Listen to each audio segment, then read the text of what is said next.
Today we will do exercise 8B। आज हम इस एक्सरसाइज में इसके रिमेनिंग क्वेश्चन में से कुछ क्वेश्चंस को करने वाले हैं। इसमें टोटल 27 क्वेश्चन थे। इससे पहले दो वीडियो में हमने क्वेश्चन नंबर 13 तक फिनिश कर लिया है। आज हम क्वेश्चन नंबर 14 से लेकर नेक्स्ट क्वेश्चन को करने वाले हैं। तो क्वेश्चन नंबर 14 को देखते हैं। क्वेश्चन नंबर 14 में उसने क्या दिया है। क्वेश्चन नंबर 14 में उसने बोला है twice the denominator in a fraction twice the numerator is two more than the denominator. उसका जो न्यूमिनेटर है ट्वाइस है और डिनोमिनेटर टू मोर देन है। अगली कंडीशन में उसने बोला है if 3 is added to the numerator to and to the denominator. अगर 3 को न्यूमिनेटर में भी ऐड किया जा रहा है, डिनोमिनेटर में भी ऐड किया जा रहा है, तो द न्यू नंबर बिकम्स 2/3। तो जो नया नंबर बन रहा है वो हमारा कितना बन रहा है, 2/3 बन रहा है। तो फाइंड द ओरिजिनल नंबर। तो हमें करना क्या है, फाइंड ओरिजिनल नंबर करना है। तो सबसे पहले हम क्या करेंगे, क्वेश्चन नंबर 14 में हम डिनोमिनेटर को लेट कर लेंगे। लेट द डिनोमिनेटर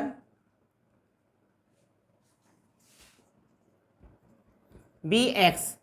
अब उसने बोला है twice the numerator, numerator means n ले लिया हमने, twice the numerator is two more than the denominator. Denominator हमने क्या लिया, एक्स ले लिया।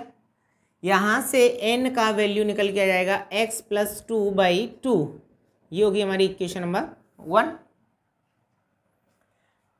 कंडीशन उसने दी थी कि ट्वाइस द न्यूमरेटर, जो न्यूमरेटर है वो कैसा न्यूमरेटर हमारा ट्वाइस दिया है न्यूमरेटर, और जो डिनोमिनेटर जो दिया गया है वो कैसा है, हमने मान लिया है लेट किया है एक्स, और जो डिनोमिनेटर है जो है टू मोर देन है किससे, ट्वाइस द न्यूमरेटर से। तो हमने यहाँ से न्यूमरेटर की जो कंडीशन है वो निकाल ली। अब उसने बोला है आगे क्या बोला है क्वेश्चन में, उसने बोला है कि if 3 is added to both numerator and denominator. Numerator में भी हमने 3 ऐड कर दिया और डिनोमिनेटर हमारा एक्स था उसमें भी ऐड कर दिया। The new number becomes 2/3। जो नया नंबर जो बन रहा है वो 2/3 बन रहा है। तो अभी कंडीशन के बेसिस पे हमने क्या किया, इसका इसमें मल्टीप्लाई करेंगे, इसका इसमें एंड इसका इसमें और इसका इसमें, पूरे ब्रैकेट का पूरे ब्रैकेट में मल्टीप्लाई कर देंगे। 3n + 9 2x + 6 ये हो गया हमारा। अभी हम क्या करेंगे, नंबर को नंबर की तरफ लेके जाएंगे। नंबर को नंबर की तरफ लेके गए तो ये हो जाएगा 6 - 9।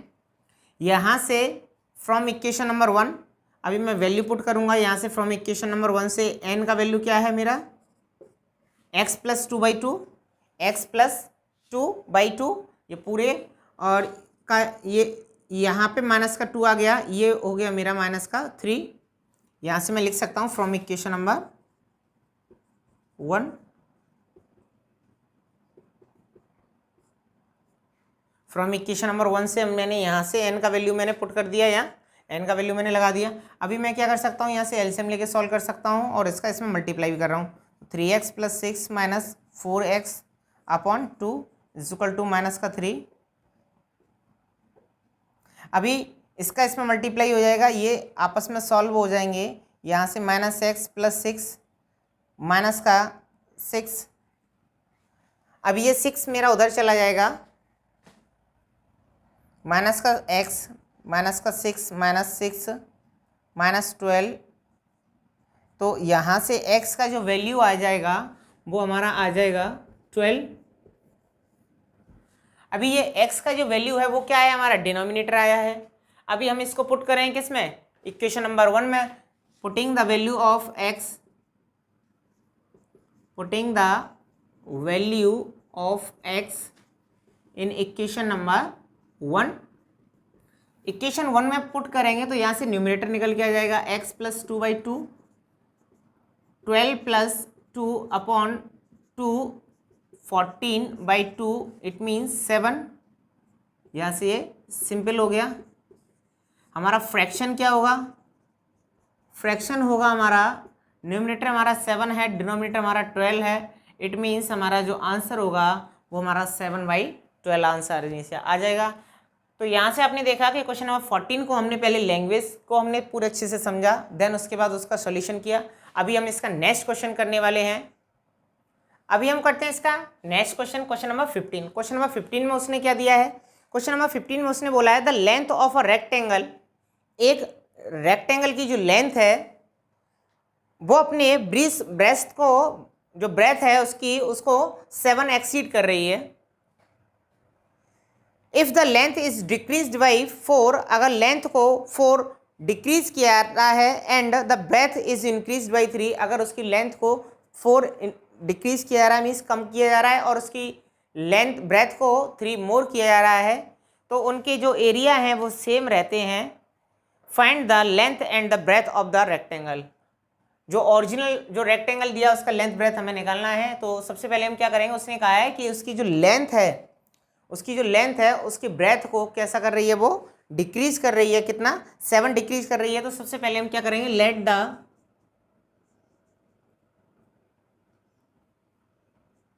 लेंथ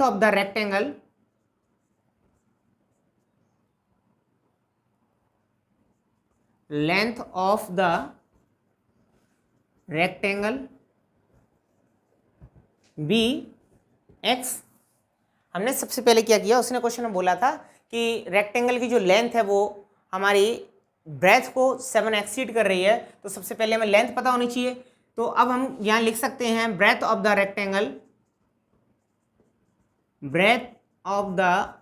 रेक्टेंगल कितनी हो जाएगी हमारी x-7, क्योंकि उसने एक्सीड करने के लिए बोला, हमने एक्सीड कर दिया। उसने यहाँ से लेंथ को वो क्या कह रहा है, वो लेंथ जो दी गई है वो x दी गई है, उसकी जो ब्रेथ जो है उसकी लेंथ से कितनी कम है, 7 कम है। अब वो कह रहा है, अब नई कंडीशन उसने कहा है कि इफ अगर दोनों के हमारे लेंथ में अगर इसमें कितना इंक्रीज किया डिक्रीज किया जा रहा है, लेंथ में 4 डिक्रीज किया जा रहा है, तो उनके दोनों के एरिया ऑफ रेक्टेंगल क्या होता है, L/B होता है। तो एरिया दोनों के कैसे रहते हैं, सेम रहते हैं, यानी कि पहला वाला जो दिया गया है इसका एरिया L/B हो जाएगा, मीन्स ये 2 एरिया बन जाएंगे न्यू वाले का। चलिए मैं दूसरा न्यू का पहले बना ले रहा हूँ। New rectangle length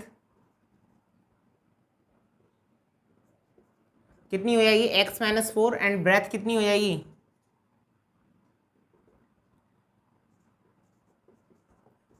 x-7 plus 3।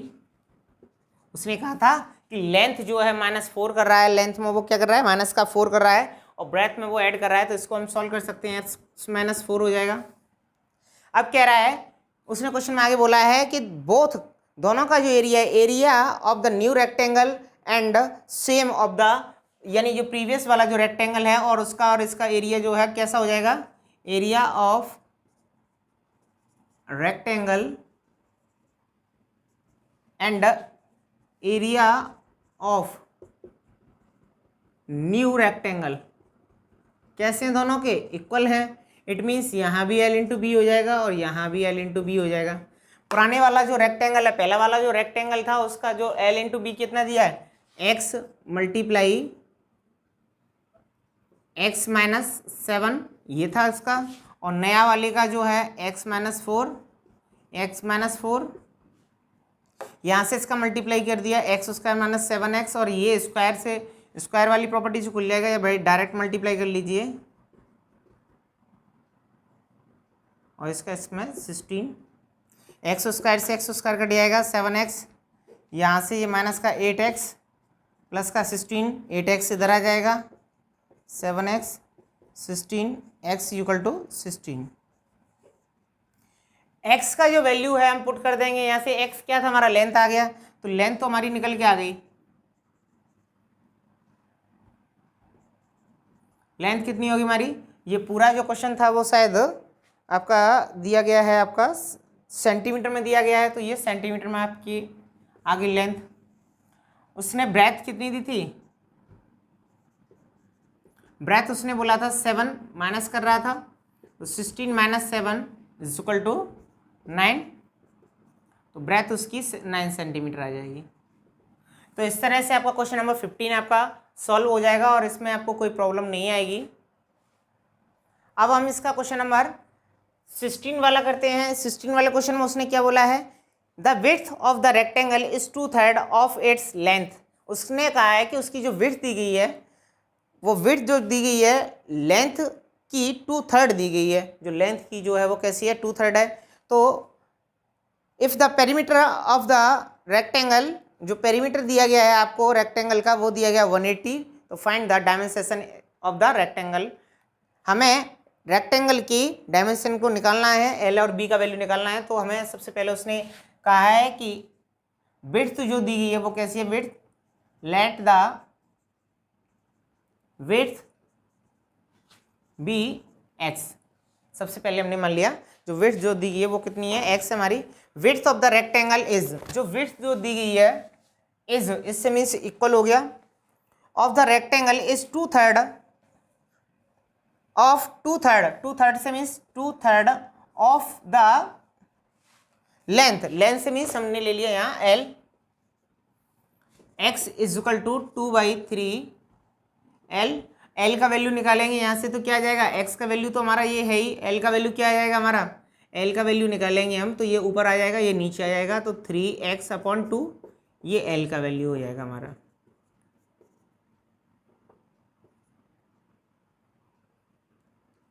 अभी हमारे पास एल और बी दोनों की वैल्यू है, एल का वैल्यू तो ये है हमारा और एक्स का वैल्यू ये हो गया, लेंथ और ब्रेथ दोनों का वैल्यू हो गया हमारा।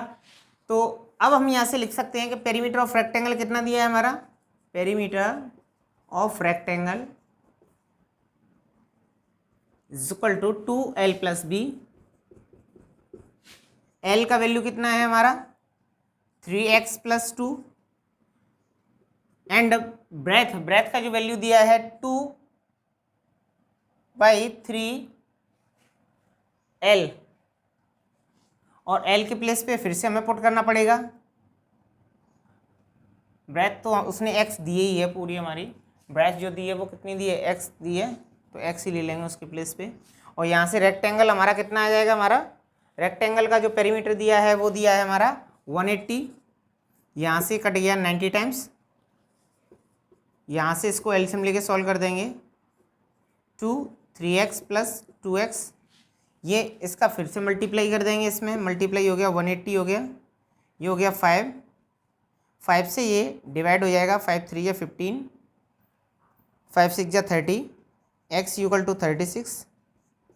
और जो x था वो क्या था, विड्थ था हमारा, तो विड्थ का जो वैल्यू जो आ गया वो कितना आ गया 36 सेंटीमीटर। लेंथ कितना था, एल का जो वैल्यू है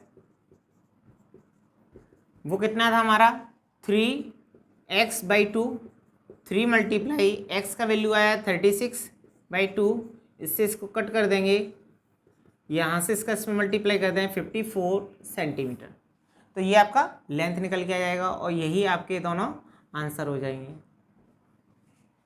तो सबसे पहले उसने क्वेश्चन को मैं एक बार फिर से एक्सप्लेन कर दे रहा हूँ। उसने क्वेश्चन में बोला था कि उसकी जो विड्थ जो दी गई है, क्वेश्चन में विड्थ जो दी गई है वो लेंथ की कितनी की दी गई है, 2/3 दी गई है। तो विड्थ जो थी हमने x ले ली और x जो है ये x के इक्वल में क्या आएगा, क्योंकि उसने बोला है कि इज 2/3 ऑफ लेंथ, तो लेंथ का वैल्यू हमने यहाँ से क्रॉस मल्टीप्लाई, यहाँ से इसको ऊपर लेके गए, इसको नीचे लिया, यहाँ से l निकाल लिया। अब उसने कहा था कि पेरीमीटर ऑफ रेक्टेंगल उसका 180 दिया गया है। अब यहाँ से पेरीमीटर ऑफ रेक्टेंगल को हमने सॉल्व किया, यहाँ से x का वैल्यू आ गया, x का वैल्यू हमने पुट कर दिया इसमें, यहाँ से l में, तो हमारा l का वैल्यू आ गया हमारा। तो इस तरह से हमारा क्वेश्चन जो है हमारा 16 पूरी तरह से फिनिश हो जाता है। अभी हम इसका क्वेश्चन नंबर 17 करने वाले हैं। अब हम इसका करेंगे क्वेश्चन नंबर 17 को। क्वेश्चन नंबर 17 में उसने क्या बोला है, कुछ इसी टाइप का क्वेश्चन है जो हम पहले कर चुके हैं इस तरह के क्वेश्चन को। उसने कहा है an altitude of a triangle, एक एल्टीट्यूड दिया है एक ट्रायंगल का, 5/3 जो 5/3 of its corresponding base, base का जो एल्टीट्यूड, एल्टीट्यूड से मीन्स होता है हाइट, बेस से मीन्स ये जिस तरह से ये एक ट्रायंगल दिया गया है, कोई भी एक ट्रायंगल दिया है, ये ट्रायंगल दिया है आपका,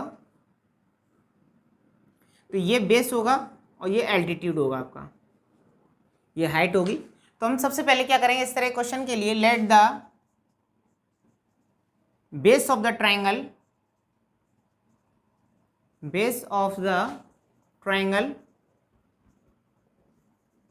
बी एक्स। हमने क्या ले लिया कि जो बेस है वो ट्रायंगल का वो क्या हो गया हमारा एक्स हो गया। अब उसने किसकी बात की है, अब वो कह रहा है आगे altitude, altitude of a triangle. अब एल्टीट्यूड कितना दिया है उसने, एल्टीट्यूड इज इक्वल टू 2/3, उसने एल्टीट्यूड के बारे में बात किया है कि एल्टीट्यूड उसका दिया है 5/3, सॉरी 5/3 ऑफ द बेस, और बेस क्या है हमारा x, इट मीन्स 5x/3। ये हमारे लेंथ एंड ब्रेथ आ गए, सॉरी हाइट एंड या एल्टीट्यूड या ब्रेथ बेस आ गया हमारा। अब उसने कहा है आगे क्वेश्चन में कि if the altitude increase by 4, अगर एल्टीट्यूड को इंक्रीज किया जाता है 4 मीन्स एल्टीट्यूड को इंक्रीज कर दिया जाएगा 4। अब आगे बोला और उसने and the base decrease by 2, और बेस को डिक्रीज किया जा रहा है 2, the area of the triangle remains the same. तो उनका जो एरिया है दोनों का मीन्स दो न्यू ट्रायंगल जो आ रहा है, न्यू ट्रायंगल क्या आएगा हमारा, देखिए पहले न्यू ट्रायंगल की पहले ब्रेथ और बेस लिख ले रहे हैं। New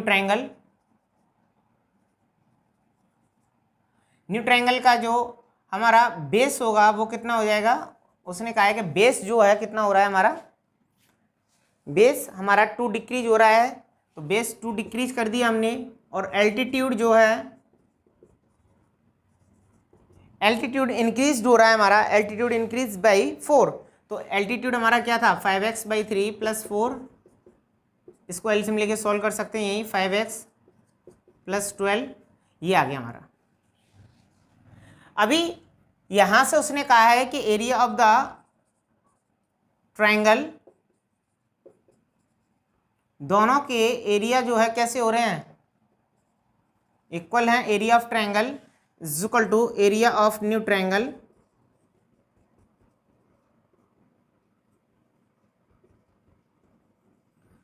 area of triangle equal to area of new triangle. Formula क्या होता है, half b into h, half b into h, दोनों के फॉर्मूला लगा दिए हमने, हाफ से हाफ कट हो जाएगा। पहले वाले का जो हमारा बेस क्या दिया है हमारा, x दिया है, और हाइट कितनी दी है 5/3। अभी यहाँ से b का वैल्यू दिया है हमारा x - 2, और h का वैल्यू दिया है 5x + 12/3। मल्टीप्लाई में दिया है, ये भी मल्टीप्लाई में, 3 से 3 कट जाएगा हमारा, यहाँ से जो हो जाएगा 5x², क्रॉस मल्टीप्लाई कर रहा हूँ मैं यहाँ से, सॉरी मल्टीप्लाई कर रहा हूँ मैं इसका, पहले इसका इसमें मल्टीप्लाई किया 5x² हो गया, अभी इसका पूरे के ब्रैकेट में मल्टीप्लाई करूँगा मैं इसका, तो ये हो जाएगा x का इसमें मल्टीप्लाई किया 5x², अभी इसका इसमें मल्टीप्लाई करूँगा 12x² प्लस का 12x, सॉरी इसका इसमें मल्टीप्लाई किया माइनस का 10x, एंड इसका इसमें किया माइनस का 24। 5x से 5x कट गया मेरा, यहाँ से नंबर जो है नंबर की इधर आ जाएगा मेरा 24, यहाँ से ये मेरा हो गया 2x, और यहाँ से x का जो वैल्यू है मेरा क्या आ गया 12 आ गया। यहाँ से मेरा सॉल्यूशन के बाद मैंने क्या किया, इसका इसमें मल्टीप्लाई किया, ये हो गया, इसका इसमें मल्टीप्लाई किया 5x² हो गया, इसका इसमें किया 12x, इसका इसमें किया माइनस का 10x, और इसका इसमें किया 24 हो गया। 24 को मैं इधर लेके आ गया, प्लस का हो गया, इस ये दोनों आपस में कट गए, इसमें से 12x में से 10x गया, हमारा 2x बचा, 2 से ये 12 टाइम्स कटेगा, और हमारा x का वैल्यू आ गया, मीन्स बेस का वैल्यू आ गया हमारा। अभी बेस हमारा कितना हो गया, हमारा बेस हो गया हमारा 12 सेंटीमीटर में है, मीटर में पूरा क्वेश्चन उसने दिया है सेंटीमीटर में, सेंटीमीटर में आ गया। एल्टीट्यूड क्या आ जाएगा हमारा, एल्टीट्यूड क्या हो जाएगा हमारा, एल्टीट्यूड जो दिया गया था उसने दिया गया था एल्टीट्यूड, यहाँ कहीं भी पुट कर सकते हैं, यहाँ या वहाँ 5x/3, 5 मल्टीप्लाई x का वैल्यू हमारा 12 दिया है, 3 4 जा 12, 5 4 जा 20 सेंटीमीटर। तो इस तरह से आपने देखा कि इसका क्वेश्चन को हमने 17 वाले को फिनिश किया। अभी हम इसका 18 वाला क्वेश्चन करने वाले हैं। अब हम इसका करते हैं क्वेश्चन नंबर 18। क्वेश्चन नंबर 18 में उसने क्या बोला है, उसने कहा है कि 2 angle of a triangle in ratio, एक ट्रायंगल दिया है आपका इस तरह से, कोई भी एक ट्रायंगल दिया है ABC, और उसने कहा है कि उसके कोई भी 2 एंगल्स का जो वैल्यू दिया गया है वो रेशियो में दिया गया है। तो हम सबसे पहले जब भी हमें रेशियो में कोई भी साइड दी गई होती है, मीन्स मान लीजिए हमें A और B का वैल्यू दिया गया है, रेशियो में दिया गया है 4:5, तो हमारा जो एंगल का जो वैल्यू होगा वो क्या हो जाएगा 4x और 5x, क्योंकि जब भी हम रेशियो को हटाते हैं तो कोई भी कांस्टेंट नंबर ले लेते हैं, कांस्टेंट नंबर ले लिया हमने x ले लिया, तो यहाँ से हमारी 2 साइड्स की जो वैल्यू हो जाएंगी, एंगल A का वैल्यू जो है हमारा, एंगल A का वैल्यू क्या हो जाएगा हमारा 4x हो जाएगा, और एंगल B का वैल्यू जो है क्या हो जाएगा 5x हो जाएगा। अभी हमें थर्ड का जो वैल्यू निकालना होगा वो कैसे निकालेंगे, the sum of the third is equal to the third. तो सबसे पहले हमें थर्ड साइड भी तो पता होनी चाहिए कि थर्ड हमारा क्या होगा, एंगल थर्ड जो हमारा क्या होगा। अभी तो हमें थर्ड ही नहीं पता है, तो जब हमें एंगल सी को निकालेंगे तो हमें एक चीज़ पता है कि हमारे तीनों एंगलों की जो वैल्यू होती है वो 180 के इक्वल होती है। ट्रायंगल के तीनों एंगलों की जो वैल्यू होती है वो कितने के इक्वल होती है, 180 के। अगर 180 में से इन दोनों को अगर माइनस कर दिया जाए, इन दोनों एंगलों को माइनस कर दिया जाए तो इसकी वैल्यू निकल के आ जाएगी हमारी। तो हम वही करेंगे, 180 में से हम दोनों के ऐड को सब्ट्रैक्ट कर देंगे, तो यहाँ से हमारा 180 माइनस 9x हो जाएगा ये। तो ये किसकी वैल्यू आ गई, हमारी थर्ड एंगल की वैल्यू आ गई। अभी लेकिन सॉल्यूशन नहीं हुआ है, अभी उसने कंडीशन बोली है कि two angle of a triangle in ratio the sum of these angles, इन दोनों एंगलों का जो सम दिया है, the sum of these angles is equal to the third angle, जो इन दोनों एंगलों का जो सम दिया है 4x प्लस 5x का is equal to the third angle, means जो थर्ड एंगल है उसके इक्वल है। अभी हम क्या करेंगे, इन दोनों को ऐड किया, इसको इधर लेके आए 9x और इधर से इसका हमने, अब इन दोनों को ऐड किया 18x और 180, 18 से 10 टाइम्स कट गया ये, 18 से 180 10 टाइम्स। पूछा क्या था, अभी हमारा x का वैल्यू निकला है, उसने आगे पूछा था क्वेश्चन में find the angle of the triangle. तो एंगल क्या होंगे ट्रायंगल के, तो फर्स्ट एंगल क्या था हमारा, एंगल ए का वैल्यू था हमारा 4 मल्टीप्लाई 4x था हमारा, तो 4 multiply 10 is equal to 40। Angle B का वैल्यू क्या था हमारा 5x, 5 multiply 10 is equal to 50। Angle C का वैल्यू जो था वो था हमारा 180 minus 9x, 180 multiply 9 multiply 10 is equal to 180 minus 90 is equal to 90। तो सी का वैल्यू हमारा कितना निकल के आ जाएगा, हमारा 180 आ जाएगा। तो यहाँ से हमारे angle A, angle B and angle C तीनों की वैल्यू निकल के आ जाएंगी और यही हमारे आंसर्स हो जाएंगे 40, 50 एंड 90। तो इस तरह से आपने देखा कि हमने सभी क्वेश्चनों को सॉल्व किया, आसानी से सॉल्व किया। अभी हम इसके नेक्स्ट क्वेश्चंस को हम अपने नेक्स्ट वीडियो में करने वाले हैं।